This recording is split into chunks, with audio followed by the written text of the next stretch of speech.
Hello, আসসালামু আলাইকুম everyone, welcome back to my channel. কেমন আছেন সবাই? আজকে আবারও একটি খুবই টেস্টি এবং মজাদার রেসিপি নিয়ে চলে আসলাম। খুব সহজেই ঘরে থাকা সামান্য কিছু উপকরণ দিয়েই মজাদার একটি রেসিপি তৈরি করে নিতে পারবেন। খুবই টেস্টি একটি রেসিপি।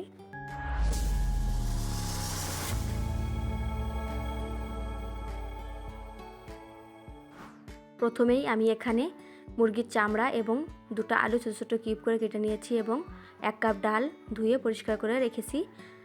এপাশে একটা কড়াই বসিয়ে দিলাম, তাতে পরিমাণ মতন সয়াবিন তেল দিয়ে 1 কাপ পেঁয়াজ কুচি দিয়ে দিয়েছি। পেঁয়াজটা হালকা ভেজেই এখানে আমি 2টা শুকনো মরিচ দিয়ে দিব। শুকনো মরিচ দিয়েই এটাকে হালকা ভেজে নিতে হবে। এবার যে এখানে আমি মশলা দিয়ে দিচ্ছি।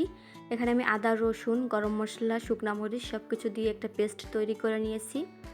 তারই 4 টেবিল চামচ পরিমাণ দিয়ে সুন্দর করে লো জালে কষিয়ে নিচ্ছি।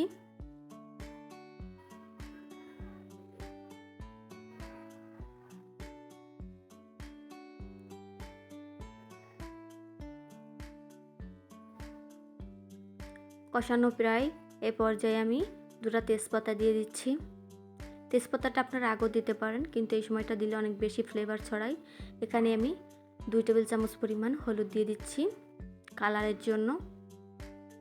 দিয়ে এটাকে সামান্য একটু পানি দিয়ে ভালো করে কষিয়ে নিব।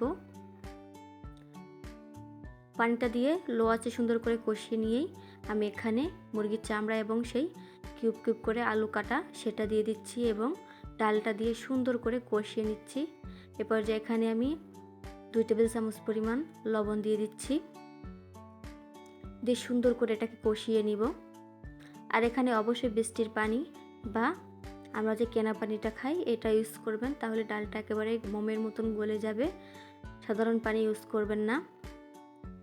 পর্যায়ে কষানো কিন্তু হয়ে গেছে। আমি এখানে 2 কাপের মতন পানি দিয়ে দিচ্ছি এটাকে সিদ্ধ করার জন্য। এখানে কিন্তু আমার সিদ্ধ করা হয়ে গেছে। এখানে আমি ঢেকে একটু রান্না করে নিচ্ছি। এই দেখুন কতটা সুন্দর হয়েছে।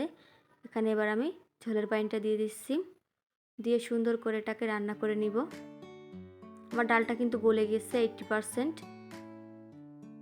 আর 2% কিন্তু এই পানিতেই গলে যাবে। এই দেখুন, এই ডালটা এমনি হালকা একটু কোনো রকম আস্থা থাকবে, তা নাহলে কিন্তু খেতে ভালো লাগবে না। এবার যে কিন্তু আমার রান্না শেষ।